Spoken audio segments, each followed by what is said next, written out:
Hello and welcome into another episode of Reality Check over here on Talking Jets. What is going on? Matt O'Leary joined as always by Jeremy Jets Chaos. Jeremy, how are you, my friend? What is up? I am good. Good back in Cali and having a good time, enjoying the nice warm weather. There you go. Back in California. It was a week ago that you were here on the island at the NFL draft. What do you think of the Talking Jets draft party? And can you explain the belly bop heard around the world? Okay, so starting the party was great. It was absolutely fantastic to see you all. We have the greatest fan base in the world, the greatest viewers. The ones that were able to come were just fantastic. The food was great. I love that they had the wings, the mozzarella sticks, they had all the things. The belly bop, I'm gonna say I can't take credit for it. �'𝐿𝐴 came up to me and said, there's a camera showing reaction. I want to do a belly bop with you. So he worked hard at it, man. He was protecting our spot, making sure we did the belly bop. And when I saw it played back, like now, every time I watch it play back, I realized I gotta lower this because Gator's version I like, where he really slows it down and gets so good. I realized how badly I need to start my diet because wow, when you see yourself like that, you're like, that's me? Holy cow, I got a bigger belly than �'𝐴𝐿. Oh no. It was fantastic. It was fun, and the reactions was, I think, my favorite part of the party, just getting everyone's reaction going. Yeah, I love that you could kind of hear the yelling. We got a left tackle, like when it's in slow motion. Left tackle. So good. So good. Good stuff. Let's get into the good stuff on this episode. So Olu Fashanu goes number 1 off the board to the New York Jets. Are first round, number 11 overall. They slide back a spot.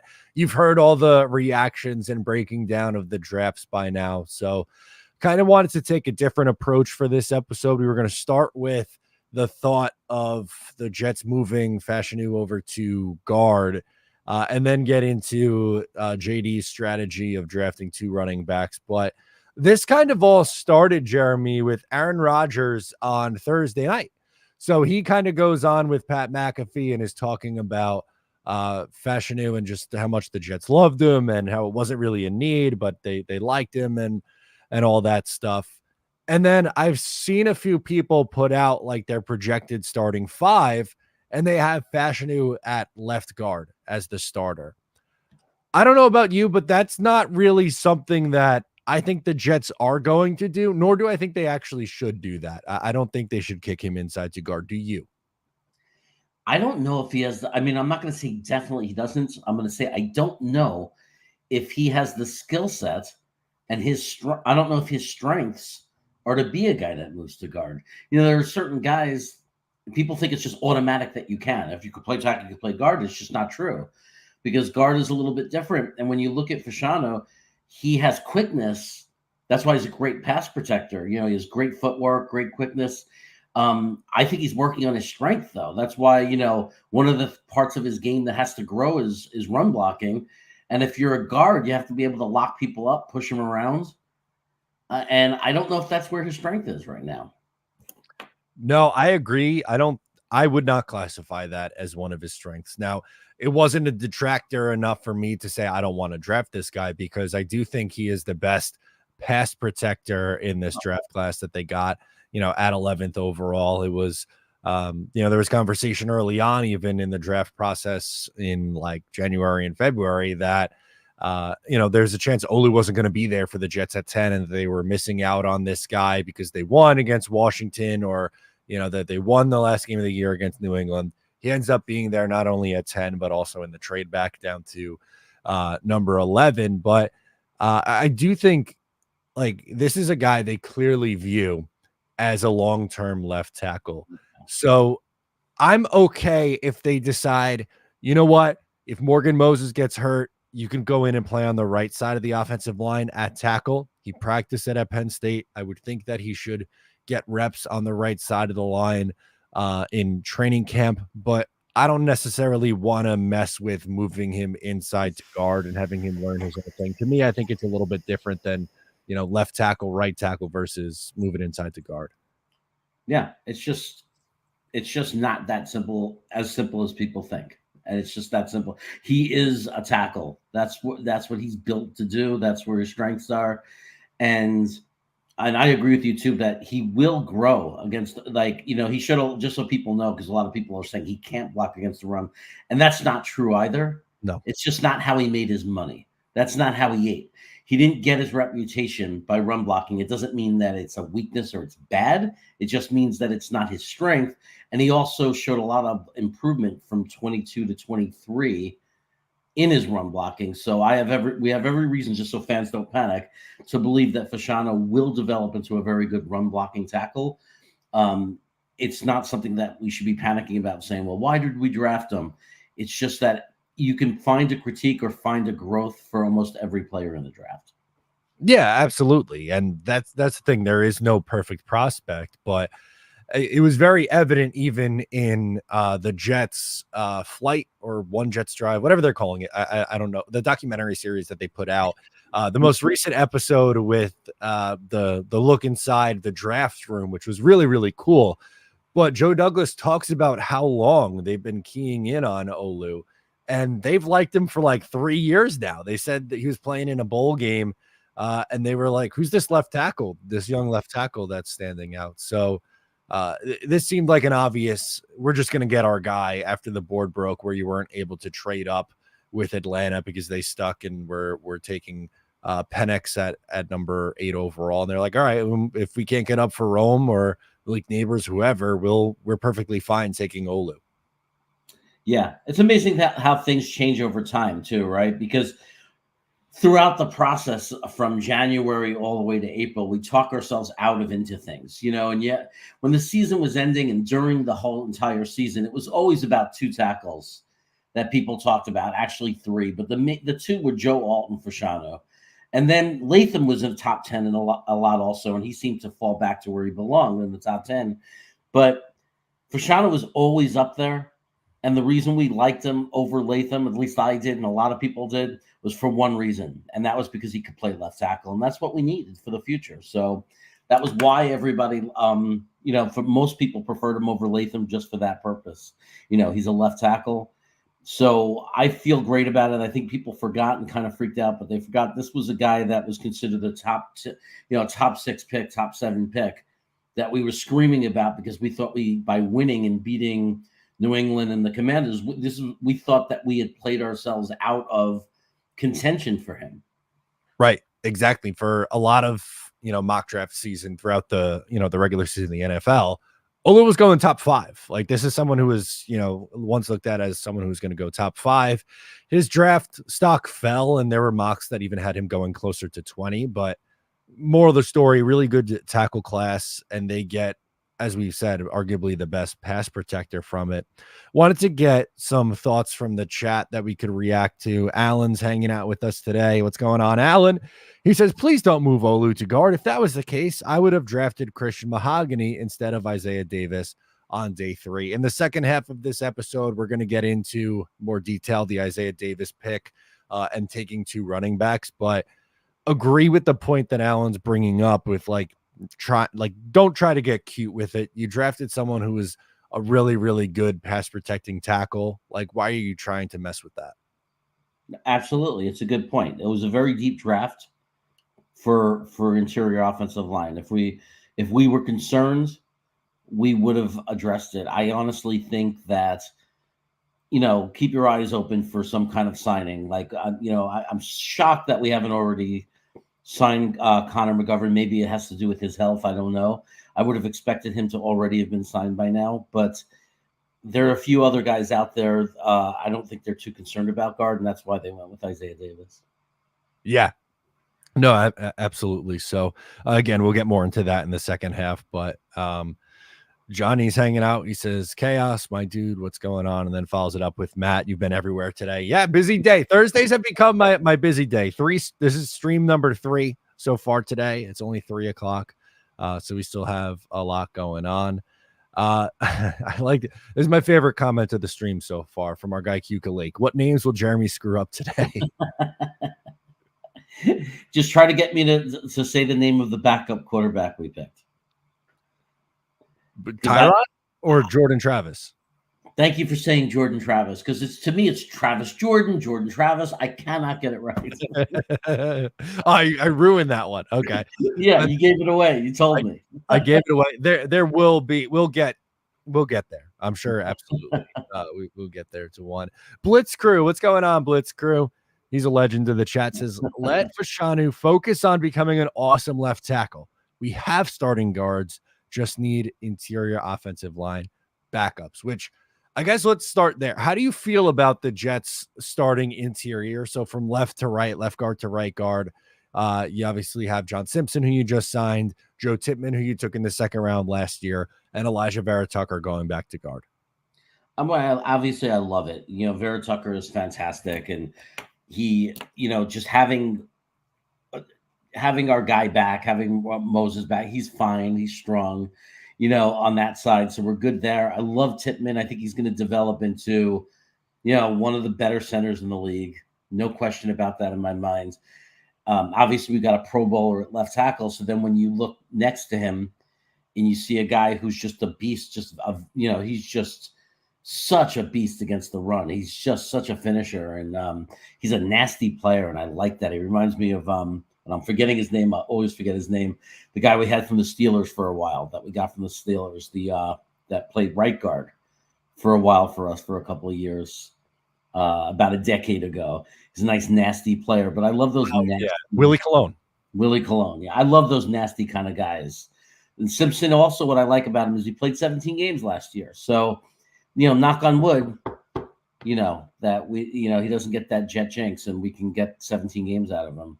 And I'm feeling pretty good about him. Yeah, I'm with you on that one, by the way. Anthony chimes in. He says he's a left tackle. Just leave him there. I'm with you on that one. Then you have, this is a really good one from Dano. I don't know if you could see this one, Jeremy. He says, let's see how long Jeremy has to squint and read this extremely long and drawn out sentence that equates to nothing. The guy will follow me and mess with me anywhere. It's incredible. It's the best. But he did have a legit comment that I wanted to get to. That one just made me laugh, so I wanted to put that one up there. Talking about when we were getting into Olu and his strengths being a better pass blocker, he says, I'd rather that. The bane of our existence has been pass blocking. Can we maybe, I know, again, we don't want to go through the entire draft. It's been a week already, and we've done our reactions a bunch, but Olu being the pick kind of goes against what the Jets have done in the past in the NFL draft and what stylistically usually they like to go for.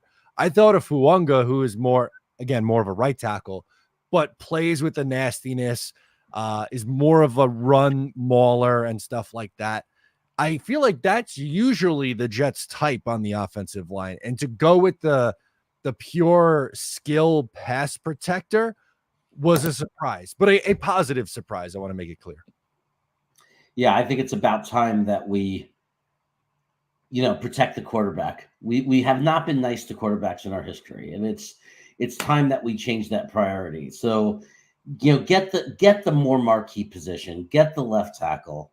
Get the guy who has the footwork, who has the speed, and has the athleticism to handle today's speed rushers, and go with it. And I think that if you're going to go offensive line, I think we did the right thing in that position. Yeah, absolutely. We got Green Bean in the chat hanging out with us. Green Bean, what's going on, buddy? He's responding to Dano, who had another phenomenal comment to get us going here on this show. We like to have fun. Green Bean thinks our wide receiver 2 is Mike Wallace. LOL. Yeah, if you missed that, Green Bean was calling Mike Williams Mike Wallace again on the show this week. Look, it happens. Slip of the tongue. We have so many names in our head forever. Right. And another one, not exactly similar, but a little bit similar. My dad, Jets fan, obviously, would always mix up, instead of saying Bilal Powell, he would call him Bruce Harper, which is kind of like Bilal Powell before Bilal Powell was a thing. And he was I was like, no, you're thinking of the 80s guy again. Look, it's like it's not like I said, Danny Woodcock instead of Danny Woodhead. Good stuff. Good stuff. I'm with you though on interior offensive line depth, and so is Peter from the beautiful Hudson Valley. He chimes in, says, would love to see them have Mitchell learn guard and re-sign McGovern, and with Warren, Fashanu, and Schweitzer as your backups. So Max Mitchell, if I'm not mistaken, I'm pretty sure, didn't he play guard in the game we went to against the Chargers last year? I think he did, and I think he actually was serviceable and okay. Again, he probably, if you want him to be more effective, he's very technical, which helps, right? Because with guard, you have to be very technical as far as locking up your hands, and to be able to move guys and shift guys. Technique is important. He has great technique. Probably needs to get. He was already working on getting stronger, so it's just all about, does he have the anchor? Does he have the strength for it? Yeah, so just pulling up Max Mitchell's stat here. Let me minimize this banner so that we could see it here. But he played, it was one game against the Chargers, I was right, at right guard, 5 pressures, 1 sack allowed. There were a ton of sacks in that game, if I remember correctly.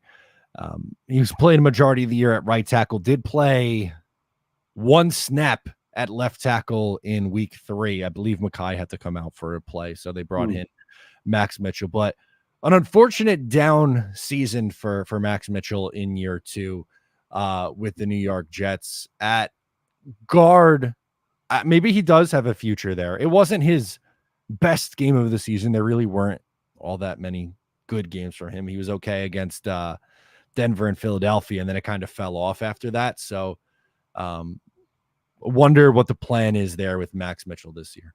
Yeah, we have to remember that we had, based on our scheme, it's hard to move around when you have a zone scheme. I mean, some people like AVT, they are outliers.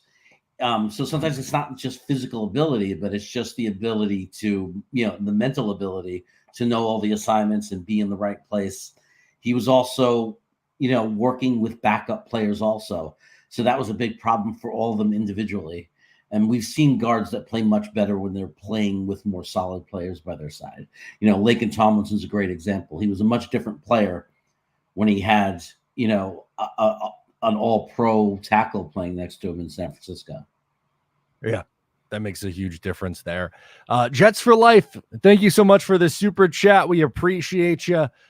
He says, bring back nasty Nate Herbig for backup. So right now he is under contract with the Pittsburgh Steelers, but a lot of people believe that he might be a cut candidate there after they went heavy offensive line in the draft. By the way, I think the Pittsburgh Steelers might have had my favorite draft. They landed so many awesome guys. They do this every year.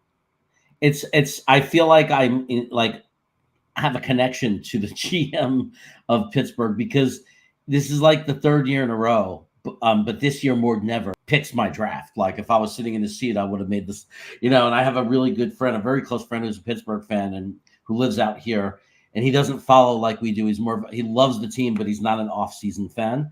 Yeah. And he's got kids. He's too busy for that. And he's literally texted me, is this a good pick? Is this a good pick? And I'm like almost wanting to curse him out and saying, is it a good pick? You're taking my guys. You're taking all my players. Yeah, but more of the story with Herbig, they obviously draft an interior, potentially 2 interior guys, depending on how they think of Fashanu. I don't know why. So we talk about Jeremy getting mixed up after the draft. It did not happen all lead up to the draft, but after the draft, I kept confusing Fashanu and Fashanu. I was good all the way up, but then the Fashanu and Fashanu got me after the draft. I would keep reading the wrong one, or like thinking it was the other one in my head. So Nate Herbig, potential cut candidate. I wanted to bring up what his contract looked like. He has a $5.4 million cap hit, and if they cut him, it saves them $4 million and only eat $1.5 million. So it's possible that they might want to move out of out of this one. And I liked Herbig a lot with the Jets. He was one of their better guards. What was it? 2 years ago he was with the team? Yeah, in 2022. Yeah, I mean, I guess the only question is why would they? I mean, for money, but like, are they in that situation where they need money?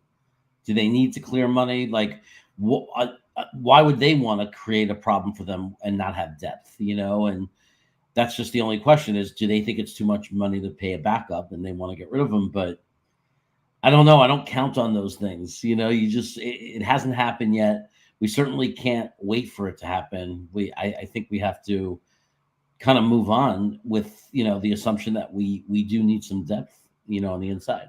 Now, what about Connor McGovern? Are you good with if the Jets decide like, hey, let's bring him back for $2 million or less, let's say? Absolutely. And the reason why is I'm not sitting here saying that Connor McGovern is a great player. No. I'm not running around saying he's great, he's awesome. Remember, we're talking about a backup player. We're talking about a veteran player who's been here, knows the other guys on the team, has been great for Joe Tippmann, his great attitude, made no stink about, Tippmann starting over him, said, I'm going to do everything that I can help the kid. He's ready to embrace this position. He wants to be a Jet, and he's ready to embrace the role of, I'm a backup, I'm a veteran guy that's going to help the young guys. So I see no reason why we wouldn't want him in. I don't know why we have Wes and not Connor. Yeah. No, I'm with you there. I would bring him back. I don't want him to be the starting center at this point in his career. Right. But if God forbid Joe Tippmann has to miss time, would I feel more comfortable with McGovern coming back in or Wes Schweitzer? Give me McGovern every time. Yeah. I agree with that one. Dano with his member super chat pops in, says, when you think about Jeremy Curley being number 11 and how closely that he resembles Corley, who also is number 11, good luck keeping those two straight. Come to Jets at Pittsburgh. Yes, Dano's close to the Pittsburgh area, so that would be a good one to go and meet up with him. Yeah. Oh, it's a far ride for me. He's more likely to see me at the Arizona or the San Francisco game. Yeah, that's a lot easier for you to pull off. I think the Jets have Pittsburgh this year on the road, I guess. I didn't realize that. I didn't see that's going to be a super tough game after the draft they just had. And not that I love their quarterbacks, but it's certainly better than what they've had. And they always just seem to be a tough, they're a tough game for anyone. Yep. They do. Here's a look. Supposedly next week we're going to get a look at the schedule, but for home teams, obviously the divisional opponents, Texans, Colts, Denver, Rams, and Seahawks away. Divisional opponents, Steelers, Jaguars, Titans, Vikings, 49ers, and the Cardinals. For a road, I would love to go to Tennessee. I think to Nashville for that game on the road. If I ever muster up the courage to go to a Jets road game, it'd be hard not to hit that one. Yeah, that's a lot of fun, man. That's a fun place to go. I would be tempted to maybe visit my parents and then drive over there, from North Carolina, get on the 40 and hop on over or something. Or even take a short, cheap Southwest flight or something. Because Tennessee is a really fun state. Let's go to Snowball in here. The legend Snowball. He was hanging with us on Thursday. He goes, you say Fashanu, I say Fatanu. You say Bowers, and I say Corley, Bowers, Fashanu, Fatanu. The Chargers drafted Big Joel. Hysterical. I did it as best I could. Not a singer. That's great. I could kind of talk into a microphone and edit video. That's about where my talent caps out here. It's funny because I'm imagining you singing it like Billy Crystal would sing it, like in Harry Met Sally. Yeah, there you go. That's perfect. Ryder's hanging out with us and saying McGovern is a cheap, solid backup. It's a no-brainer. Exactly. None of us are saying, hey, let's sign Connor McGovern in May and have him be the starting center. No. Joe Tippmann, I think, earned that role. I'm really excited to watch Joe Tippmann in year 2. I think he showed a lot of promising signs as a rookie and kind of just similar to AVT in a way, getting him in a position and just sticking him there and leaving him there, I think is going to be solid. Yeah, absolutely. Dano says Matt is the best reader of comments in the realm. If that didn't prove it, and then Snowball follows it up with saying that was great. There we go. I love it. But more of the story on Olu Fashanu. We're both anti moving him to guard, but fully admit that they could still use more depth at that position.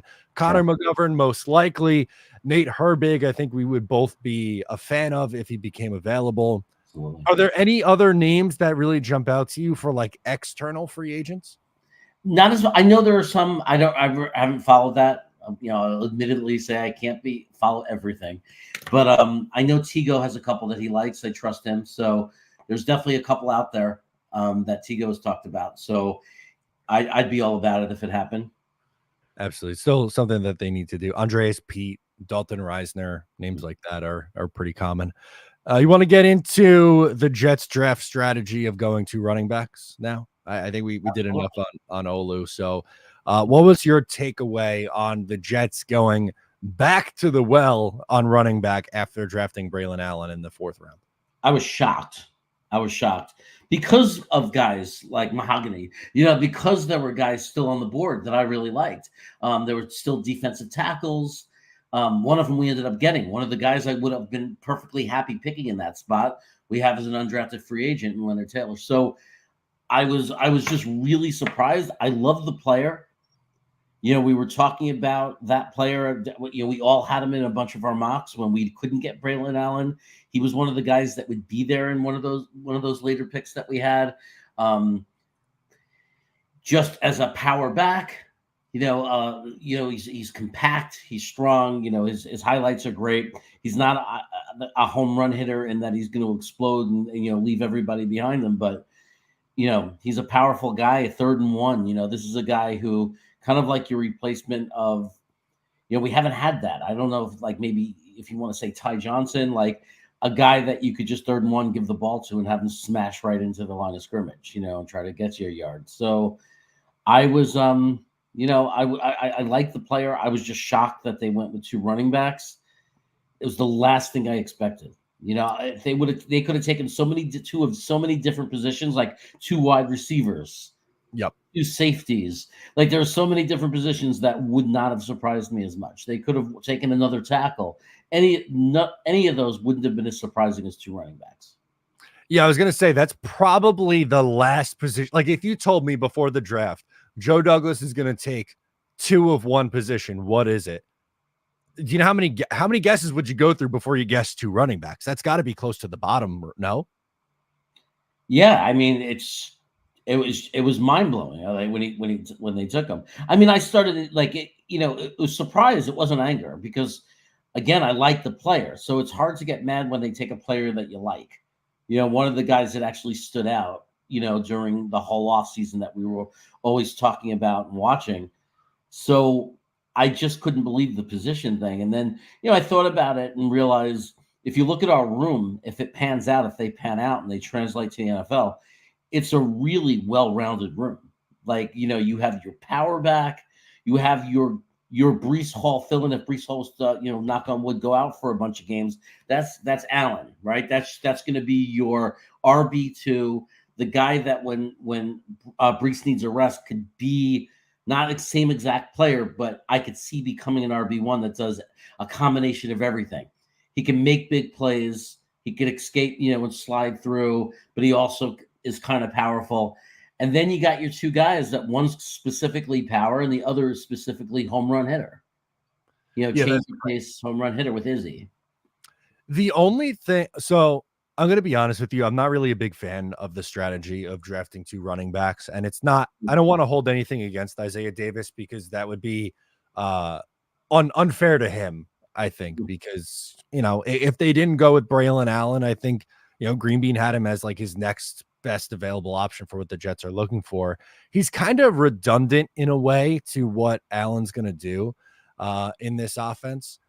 To his credit, he is a very, very good pass protecting running back, which the Jets really struggled with last year. So maybe they just were like burned that they had 4 backs on the roster that, unfortunately just were unable to pass block. That wasn't their strength. So maybe that's why they wanted to do that. But you mentioned some of the names that were still on the board, and for me, it's kind of hard to like overlook that in a way. Like here, I'll pull up some of the names that were left. So the Jets took Isaiah Davis here in this spot, and shortly thereafter, you have Malik Washington go in the 6th round to Miami. Now, maybe you say you drafted Malachi Corley, you don't want to double up with a guy like Malik Washington.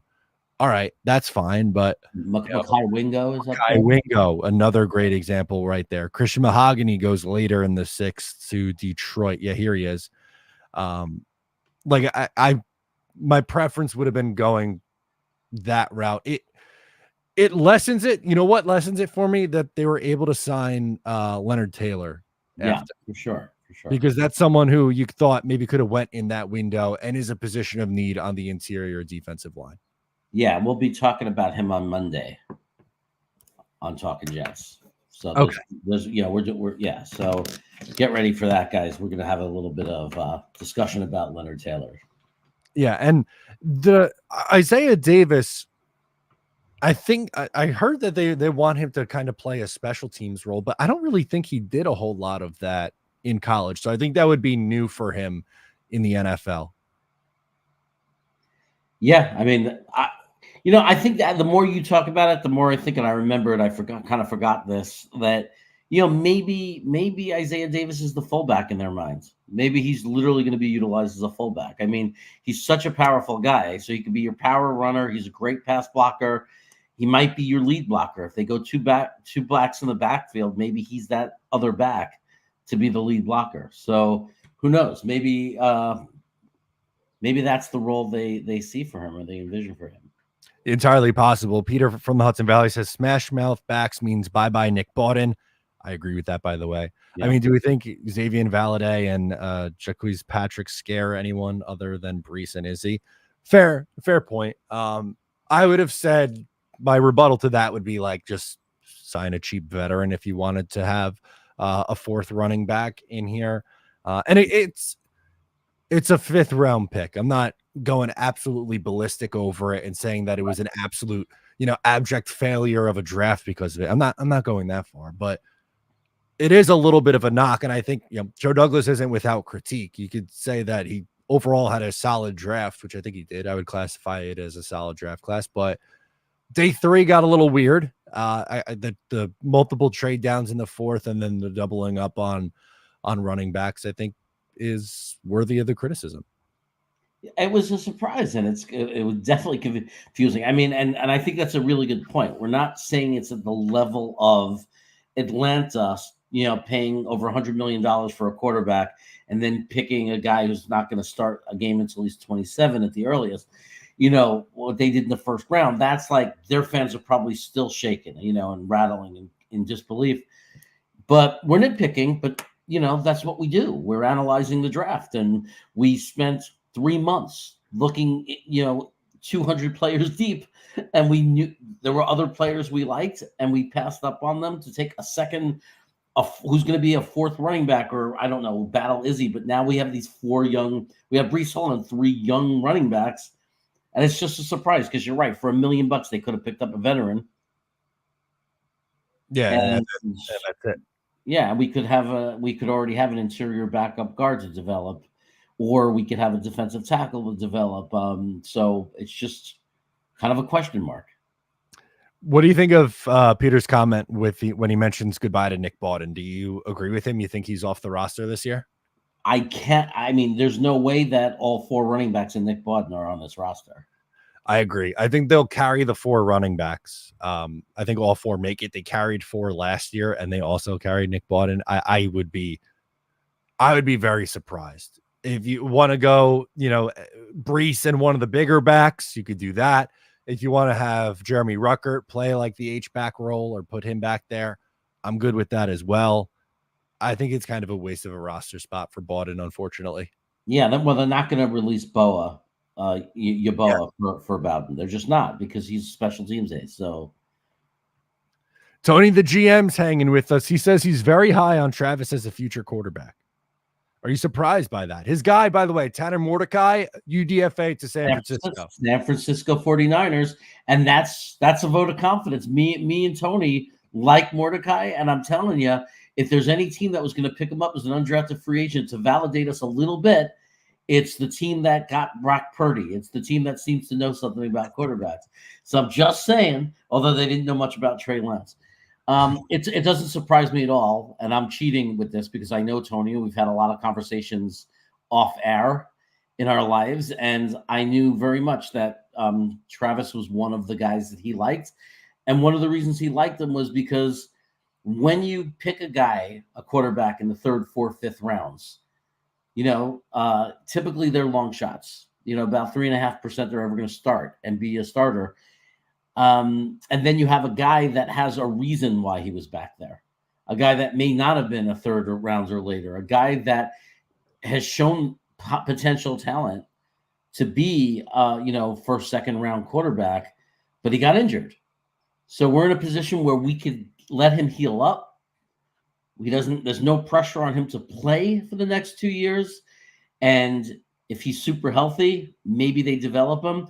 And it's still a long shot. It's still throwing a dart, but it's, I think, a little bit better chance than if you took a quarterback that was fully healthy in college and didn't impress anyone versus a guy who was impressing people and just got injured. Absolutely. Good point. Wanted to go to Yeti and Blitzcrew's comment. Blitzcrew sent in a super chat too. We'll do that in a second, but wanted to do these ones. Yeti says you guys wanted Rice, didn't you? And then Blitzcrew follows it up with, I would have preferred Rice. Did you? I don't know if you heard the Just Jets episode this week. Max from Homedale, New Jersey is distraught that they did not take Brendan Rice. In fact, called Malachi Corley a horrible pick in the 3rd round because they should have taken Brendan Rice instead in the top of the 3rd round, who ended up going in round 7, by the way. If Rice was anybody else's son, if he was some guy named Bobby Williams, nobody would know who he was and nobody would care. I watched this film. He's a horrendous route runner. I'm not going to say horrendous. He's for a guy you want to draft, like thinking about drafting in an NFL draft. If you watch, he just is not an NFL route runner. And there's nothing else about him. Like if you look at his size and all of his attributes as an athlete, he has to be a great route runner to generate any interest, and he's not. He's just Jerry Rice's son. But, I watched him live at the Senior Bowl, not impressed, did not stand out at all. And I watched this film with Tigo, and we both looked at it. We said there's no point in watching anymore. We just started watching a game, and we were like, clearly he's not, we have no interest in this guy. So I don't know how anybody could think that he's better than Malachi, who has incredible film, who's great at the Senior Bowl, who has always risen to the occasion. People say he doesn't play good competition. Had one of his best games against Ohio State. Yeah, and against the competition at the Senior Bowl, too. Like, Right. Those are some of the best guys who are getting drafted, and he was a standout guy, was he not, at the Senior Bowl? He was a standout guy. I'm glad that he kept going. I mean, he had to come out, due to injury. I guess it wasn't serious, and we had left, for the didn't see the rest of the game or anything like that. We didn't stay for the game, but I was there when he got hurt, or banged up, and the drills before that and the plays before that, he was one of the guys that if you didn't know any of their names, which I didn't because I couldn't tell who was who anyway, because I'm blind, as you all know, but just watching the players on the field, he stood out. He just runs with reckless power. I mean, it's something to watch. Like, he goes really hard all the time. And I think the fans are going to love him because of that. Because what's to love more than a guy that just, when he's with the ball, is a truck, who invites contact and just crashes right into it. And he does it effectively. He's potentially an excellent player. I don't think anything's, there's no guarantees, obviously. It's the NFL, who translates, who doesn't. But if this kid translates well, if this kid develops and looks the way he does in the NFL like he does in college, if he becomes that player, everyone's going to be very, very happy. I'm with you on that. I can't wait to watch him. The Deebo Samuel comps are out there, but even if he's like a healthy version of what Quincy Enunwa was when he was at his peak, sign me up for that, man. I'm gonna take that in a second. Especially for, I mean, I'd love it for the future if he's like a super stud or whatever. Sure. But can you imagine if he hits the ground running and he's just being effective, just being an impact player and contributing right away? If Mike Williams stays healthy and you got Garrett Wilson and we got Aaron Rodgers throwing to these guys, I mean, it's right away he can make a real big difference and just, raise us up even another notch. Let's get to Blitzcrew Super Chat. He says, with us not drafting an interior offensive lineman, think that means we like Max inside. Sounds like we like Warren at right tackle. Thoughts on Zay Jones or another outside receiver? All right, Jeremy, I'll let you start with that one first. So Max Mitchell inside, Warren at right tackle, and then Zay Jones or another outside receiver?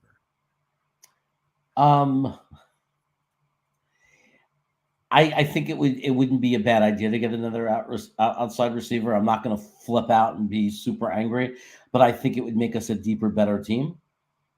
So, and I don't think we need to get a super stud or anything. I know we're not going to pay big money.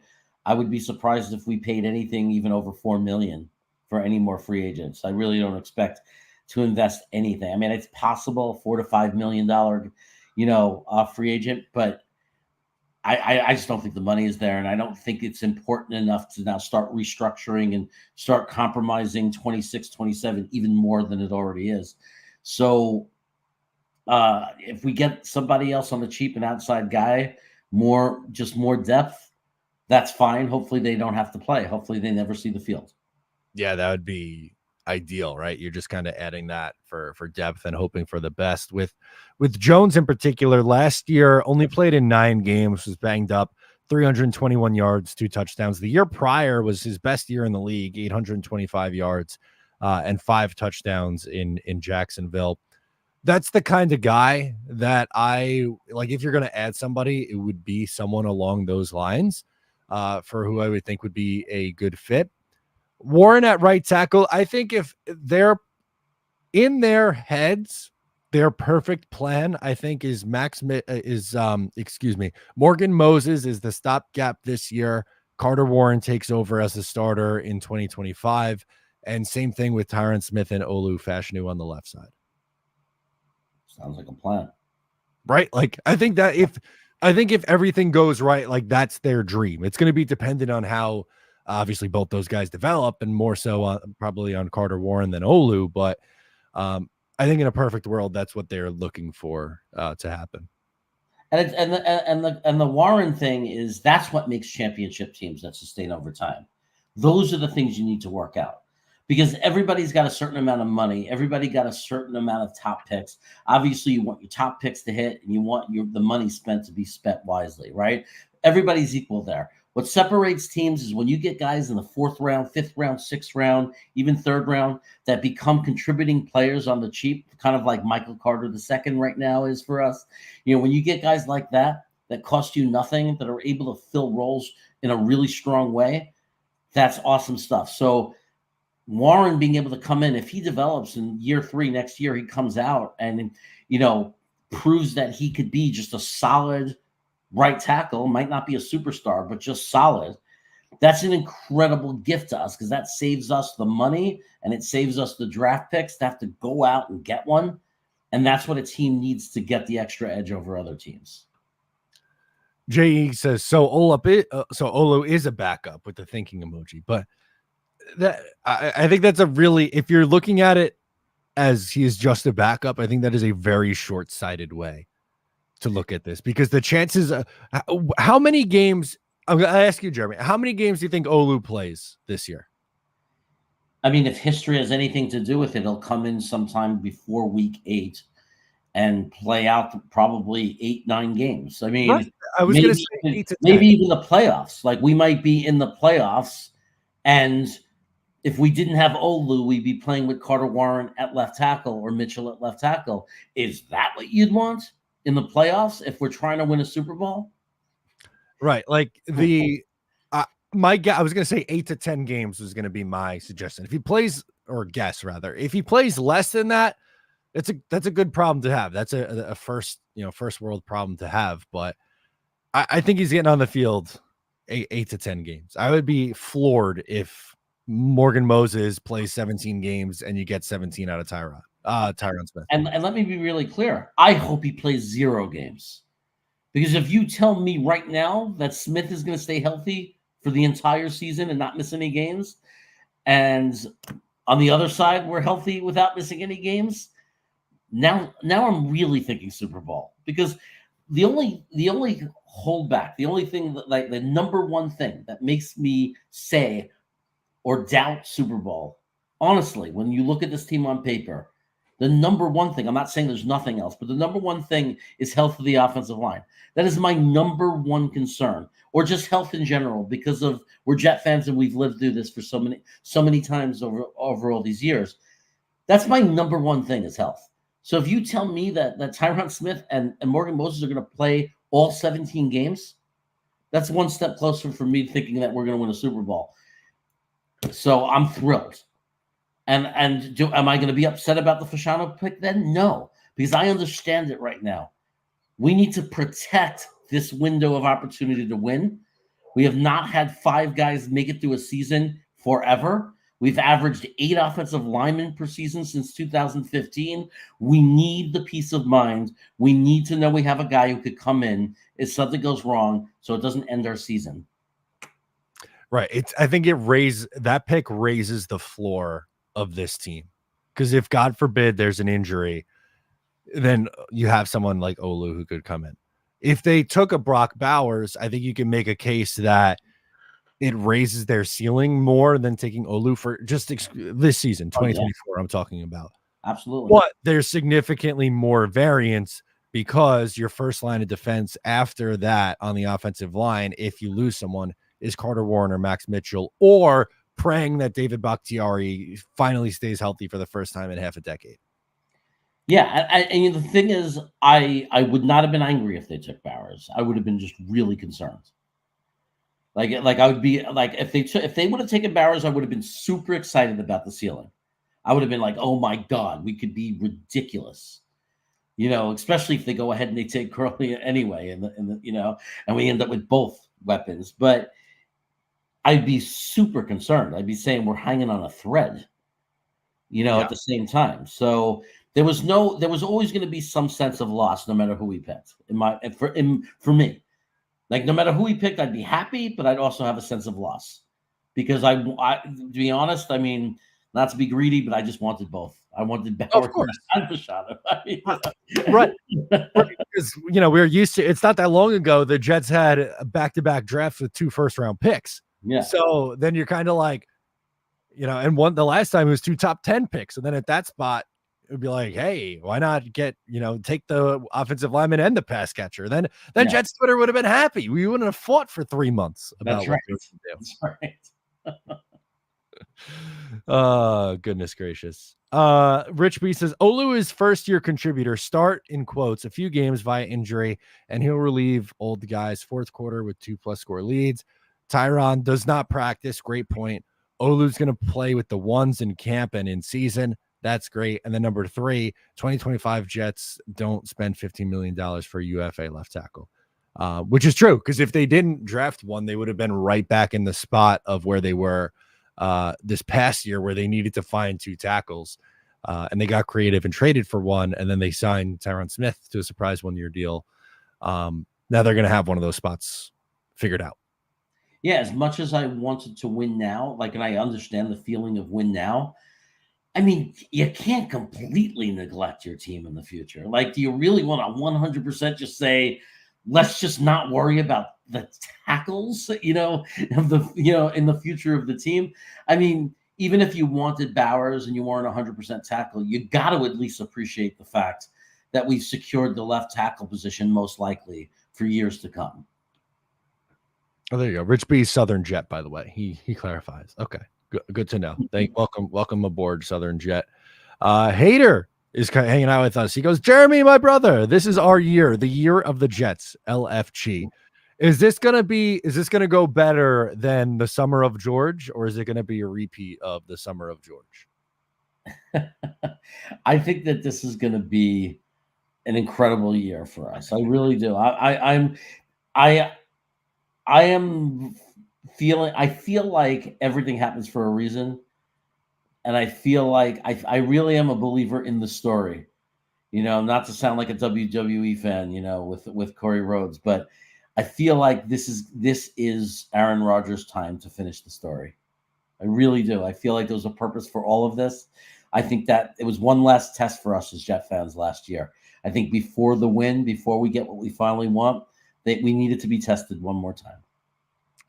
Yeah, you gotta that one last little dig in there potentially. Yeah, I'm really ready for this season. Again, last year and around this time, we were all excited and in training camp and the hype and all that. It's gonna happen again this year, but I feel like this roster's in a really good spot. I feel like this team's in a good spot. I'm as excited about this roster as I've ever been. I think the only few times I've ever been excited about a roster is 98 and 82. And 2009, 2010, I love those years, but I was never a big Sanchez guy. I thought he did a fine job for his first 2 years as an NFL player, managing and keeping us, not losing us games, fine with it. But I was never excited about him as a quarterback. And in 82, people say, yeah, but Jeremy had Richard Todd, but I was too young and stupid to know what that meant. All I knew is that the team was winning, and we had these four ridiculous guys called the Sack Exchange that was terrorizing the other team. And I was a kid, so I didn't know about quarterbacks or that was important. So, at that time I was super excited.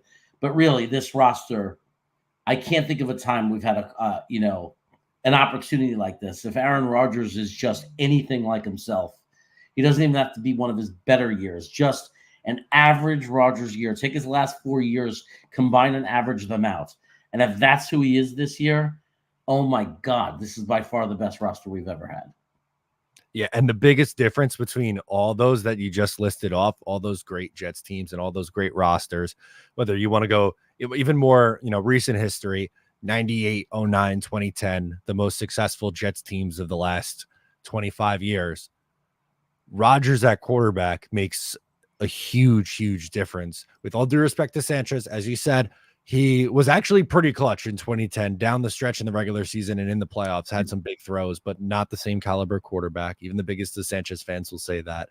And Vinny Testaverde was phenomenal in 98, but Vinny, journeyman kind of quarterback, not on the same level of what Aaron Rodgers is. So how could you not be really excited going into this year? And I get it. Like, there's some question marks surrounding Rodgers, but like you said, if you just average out his last 4 years, and I don't know, if he goes for right around 4,000 yards, then 30 touchdowns, I think the Jets will be in a very, very, very good spot.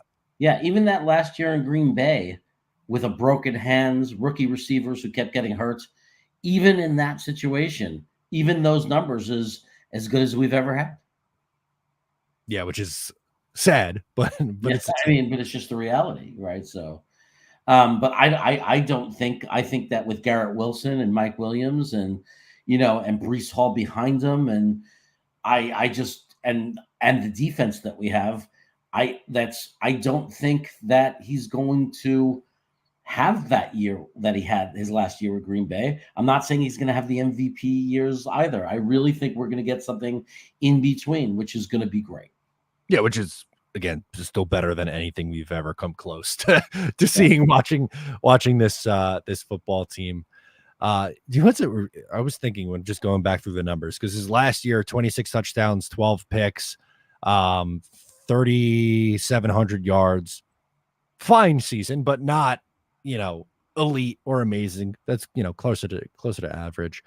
But the Jets haven't had a quarterback throw for 20 plus touchdowns since Fitzpatrick in 2015, right? Like, as Darnold had 19 1 year. I think McCown had like 17. It's been a long time since they've even had a quarterback throw 20 touchdowns, let alone 30 touchdowns. Right. And look what we have done every time we've had any kind of quarterback play. right? So, I mean, any kind of quarterback play, even Trevor last year against Houston. Was it Trevor that played against Houston, or was it Zach? No, it was Zach. That was one of Zach's. Okay. Even just playing at a game manager level, nothing special, nothing great. Look how good the team could look. Right. So that, I mean, it's just it's not like we're going from an average quarterback and now we're saying, oh, we're middle of the league. Now Aaron Rodgers has to be better and we'll be better. We're talking about the worst quarterback play in the NFL, 32 at quarterback position. Well, if we jump up now to 12, 13, 14 with that defense and that running game, I mean, it's on. Yeah. And Zach that day, 75% completion, 301 yards, 2 touchdowns, no picks, 117.9 passer rating. Was stellar that day. You win 30-6. Unfortunately, the next week they lost 30-0, and Zach Wilson was 4 of 11 for 26 yards before leaving due to injury. Well, it's a consistency issue there clearly, but like, yeah. But when you think about Aaron Rodgers, he's in his career he's had many games where he's 75%, 300 yards. Like just based on his experience and his accuracy, he's probably one of the most maybe people will argue the most accurate quarterback to ever play in the NFL. Yeah, just about. We got a request from our guy Johnny. He says we are going to take over the world. It's our time. Jet Nation, stand up. He says, can Chaos say it in his WWE voice? I need to get hyped. So can you do that for us? What does he want me to say? He wants me to say that exact words, I guess. Or say it's our time. Hold up. Jet Nation, stand up. Can you say on the WWE? Okay. Really? Well, that's a weird thing to have to say in that voice, but okay, I'm just going to say this. Ladies and gentlemen, it's time for the New York Jets to make a run to the Super Bowl in 2024 with Aaron Rodgers, Breece Hall, JJ, and Quinnen Williams. So get ready to rumble!